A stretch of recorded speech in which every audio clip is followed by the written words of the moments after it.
بسم اللہ الرحمن الرحیم۔ شروع اللہ کا نام لے کر جو بڑا مہربان نہایت رحم والا ہے۔ ایک شخص عمیر یا بلال نے رسول اللہ صلی اللہ علیہ وسلم سے پڑی ہوئی چیز کے بارے میں دریافت کیا۔ آپ نے فرمایا اس کی بندھن پہچان لے، یا فرمایا کہ اس کا برتن اور تھیلی کو پہچان لے، پھر 1 سال تک اس کی شناخت کا اعلان کراؤ، پھر اس کا مالک نہ ملے تو اس سے فائدہ اٹھاؤ، اور اگر اس کا مالک آ جائے تو اسے سونپ دو۔ اس نے پوچھا کہ اچھا گمشدہ اونٹ کے بارے میں کیا حکم ہے؟ آپ کو اس قدر غصہ آ گیا کہ رخسار مبارک سرخ ہو گئے، یا راوی نے یہ کہا کہ آپ کا چہرہ سرخ ہو گیا۔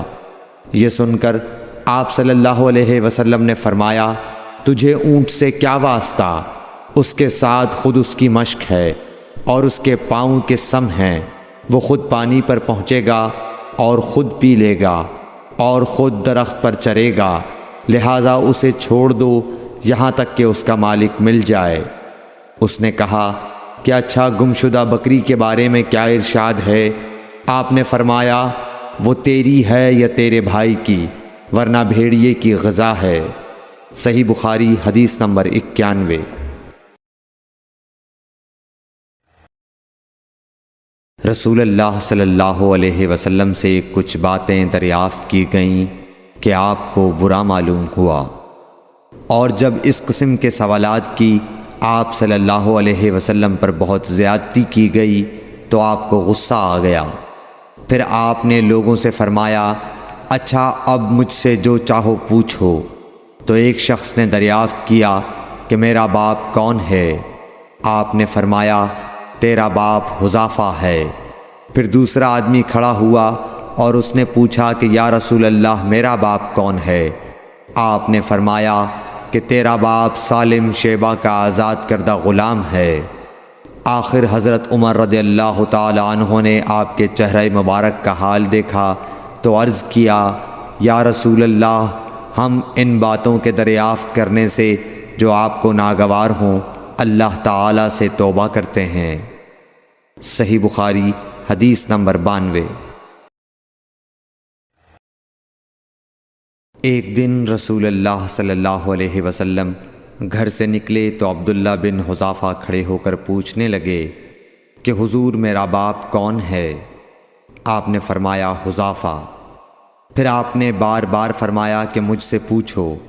تو حضرت عمر رضی اللہ عنہ نے دو زانو ہو کر عرض کیا کہ ہم اللہ کے رب ہونے پر، اسلام کے دین ہونے اور محمد صلی اللہ علیہ وسلم کے نبی ہونے پر راضی ہیں، اور یہ جملہ 3 مرتبہ دہرایا۔ پھر یہ سن کر رسول اللہ صلی اللہ علیہ وسلم خاموش ہو گئے۔ صحیح بخاری حدیث نمبر 93۔ نبی اکرم صلی اللہ علیہ وآلہ وسلم جب سلام کرتے تو 3 بار سلام کرتے، اور جب کوئی کلمہ ارشاد فرماتے تو اسے 3 بار دہراتے یہاں تک کہ خوب سمجھ لیا جاتا۔ صحیح بخاری حدیث نمبر 94۔ رسول اللہ صلی اللہ علیہ وسلم جب کوئی کلمہ ارشاد فرماتے تو اسے 3 بار لوٹاتے یہاں تک کہ خوب سمجھ لیا جاتا، اور جب کچھ لوگوں کے پاس آپ تشریف لاتے اور انہیں سلام کرتے تو 3 بار سلام کرتے۔ صحیح بخاری حدیث نمبر 95۔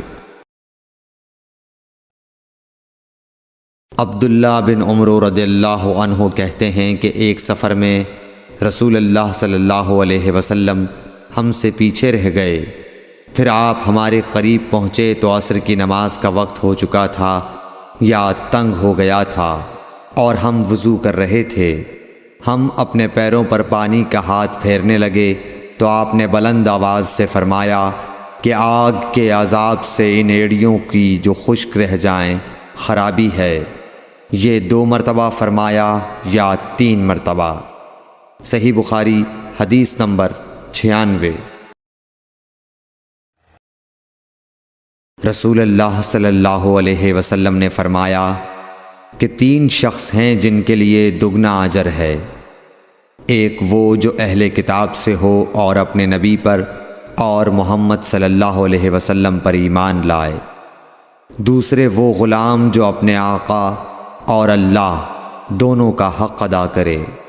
اور تیسرے وہ آدمی جس کے پاس کوئی لونڈی ہو جس سے شباشی کرتا ہے، اور اس کو تربیت دے تو اچھی تربیت دے، تعلیم دے تو عمدہ دے، پھر اسے آزاد کر کے اس سے نکاح کر لے تو اس کے لیے دگنا اجر ہے۔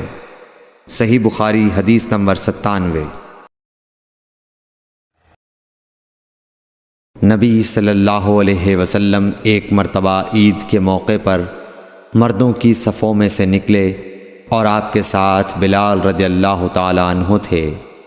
آپ کو خیال ہوا عورتوں کو خطبہ اچھی طرح نہیں سنائی دیا، تو آپ نے انہیں علیحدہ نصیحت فرمائی اور صدقے کا حکم دیا۔